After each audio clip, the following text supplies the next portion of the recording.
At the Bauma exhibition in 2025, the Liebherr LR 1400 SX was on display. And in the Liebherr shop there was a new scale model of that very crane. And now it's time to take a look at the model. It's a big model, so it comes in a big box. And it comes in its own outer shipping carton. The model's made by WSI. Let's weigh it up. The heavy hand cranes lift the big box onto the weighbridge, and it comes in at a hefty 18 pounds 11 ounces, or nearly 8.5 kilograms. Opening the outer carton, we get to see the model box, and there's a nice photo of the real crane. And if we flip it round to the end, we get confirmation that it's made by WSI Models. Let's open the box and see what's inside. First up, there's a nice instruction manual, and we'll look at that in a moment. And the parts are contained in each of the two layers, which are nicely secured together by clips. And really the first thing you notice is the very high quality of the packaging. Every part seems to have its own wrapping. And here we have a boom section which is wrapped in soft paper. It's almost a shame to unpack it. The instruction manual has the feeling of very high quality, and it starts off with a very comprehensive parts list, and there are photos in the trays showing the location of the major parts. What then follows is a series of step-by-step instructions, and they are very clear and straightforward to follow. They include almost everything, but the final photo in the manual doesn't show a hook on the crane, and surprisingly there's no information about reeving the hooks. There are tiny packing tapes on the winch drums, and they're there to keep the pins in position, and that's because in theory you could remove the winch drums.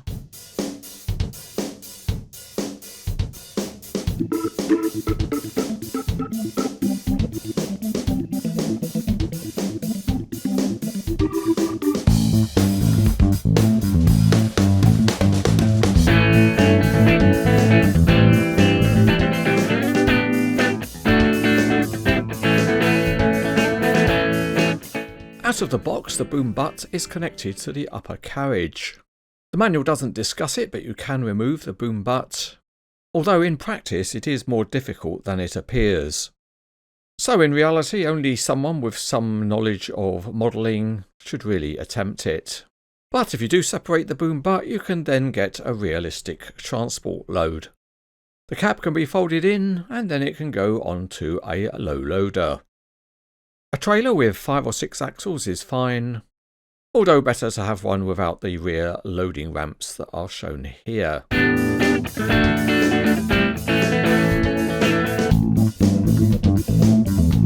The good thing using it as a load is that you get a realistic transport width. And if you've got a number of other trucks, you can form a convoy.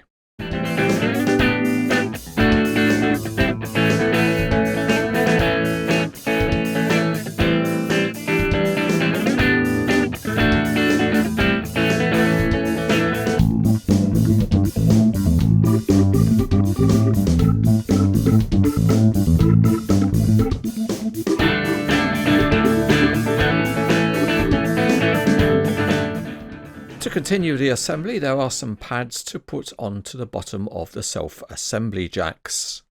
Once located, you lock them with steel U-pins, and the pistons have smooth faces.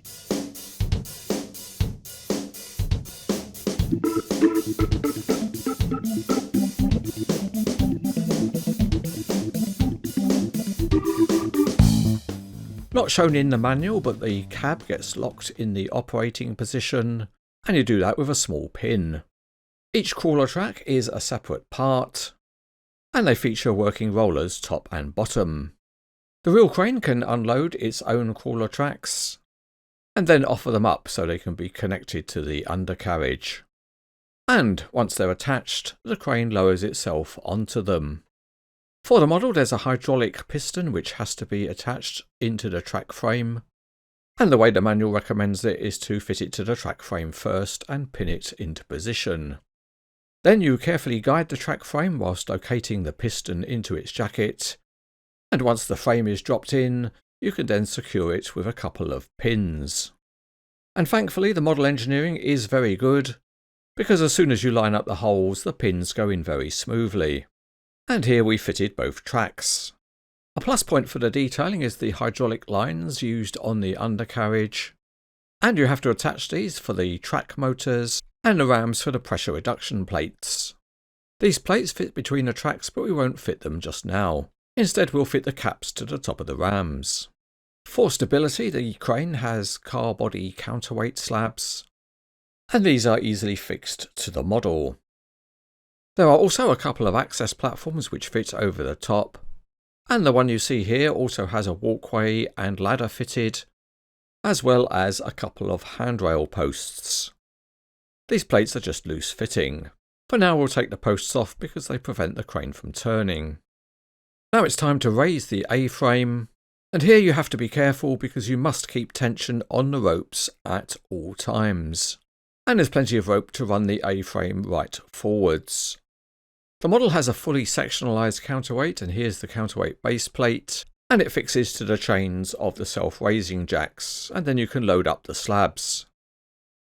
Once you raise up the whole of the counterweight, you then pin it into position.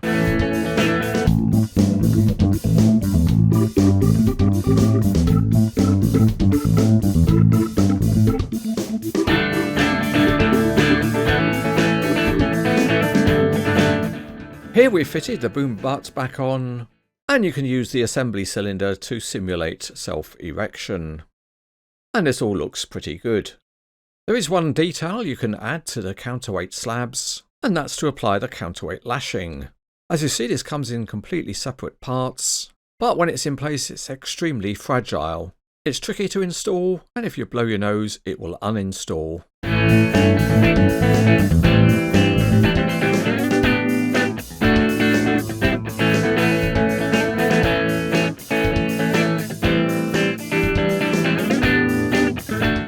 The handrail assemblies on the model are simplified compared to the real machine, which is not surprising given the scale, but they are nicely fabricated metal parts, and their fit is really good. So once you do locate them in place, they tend to stay in place. There is another level of railings on top of the car body, and on the cab side of the model there's also a ladder to fit. On the other side there's more railings and also a light bar. The lattice sections have nice walkways attached, although there's no internal brace, and perhaps one surprise is that these are made of die-cast, rather than aluminium, which would be much better for stability of the finished model. The sections are joined together by the usual brass nuts and bolts, and the tools to do it are included. The pendant lines are prefabricated in the box, so you don't need to make up the full length. But if you want a shorter configuration, you can do that too. Once you're ready, you can then raise the boom, and once all the bolts are tightened, both pendants have a good tension. Two very nice blocks are supplied, a 300 ton and a 100 ton, and maybe a smaller one would have been nice too. The winches have nice brakes and are operated by a key, but the emphasis is on realism, so access to the front winch depends on the A-frame position. But things are not so easy with the second winch, and that's because access to it is obstructed, so you'd have to work that winch by hand.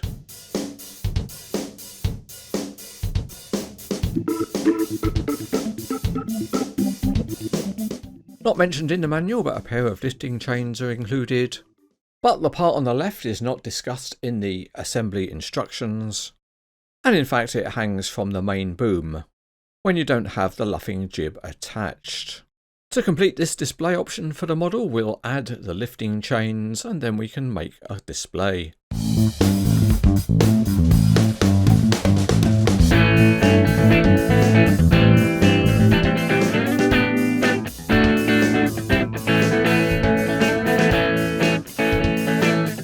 For the detail, we'll start with the metal track pads, and they look very nice.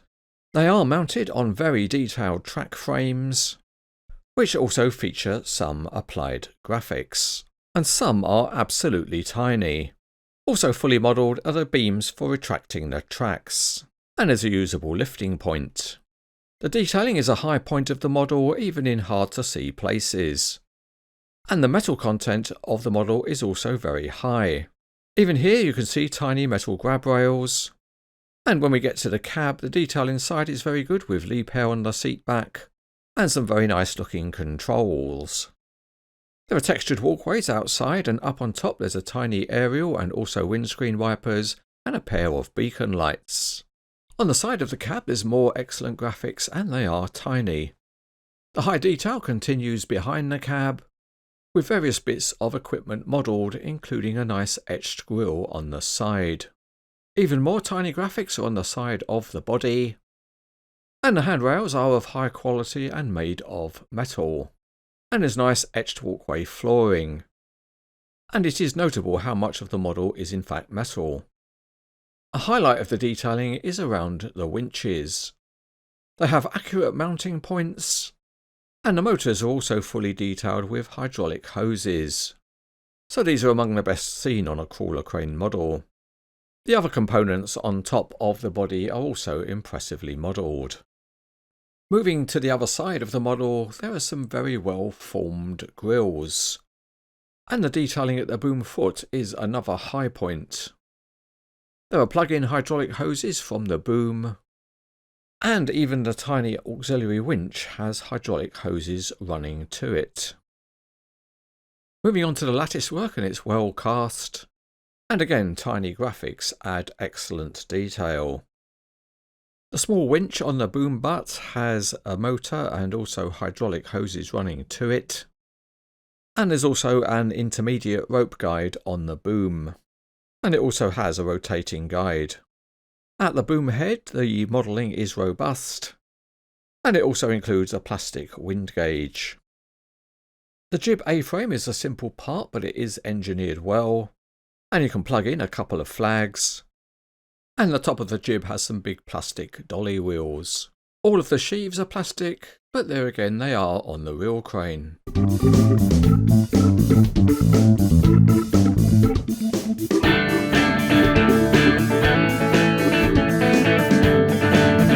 The loads on a model like this are significant, but despite this it rotates very smoothly. Among the smaller features there is a fully tilting cab, and it achieves a very steep angle. The rear access ladder can also be folded up. The hook blocks are very nicely made, and they feature rotating hooks. And they also have tiny spring-loaded working safety latches.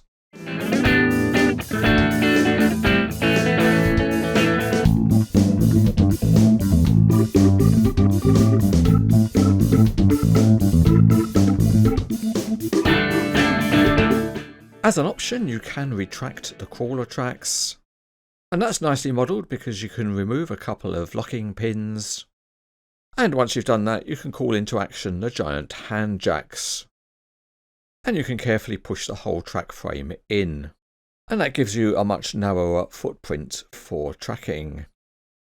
The other option is to fit the ground pressure reduction plates, and these slide under the two jacking positions, and the jacks themselves work with the same key you use on the winch drums. And by screwing you can lower the pistons. They then get locked with U-pins.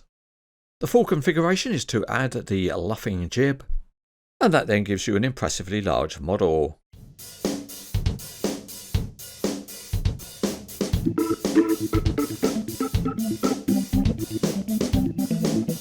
Time for a dim check. With the model fully assembled, let's get the measuring tape out. And to the top of the main boom is about 39 inches or 1 metre. And to the top of the luffing jib it's around 6 feet or 180 centimetres.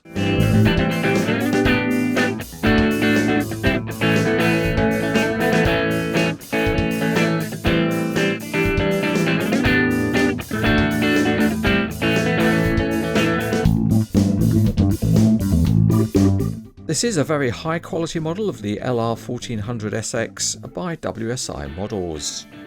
Of particular note is the high standard of detailing, and an authentic appearance is generally not compromised. The model is also flexible in terms of its display configurations. As a big model, it is quite pricey, but you get a very high standard of model for the money, and it's very easy to rate it as excellent.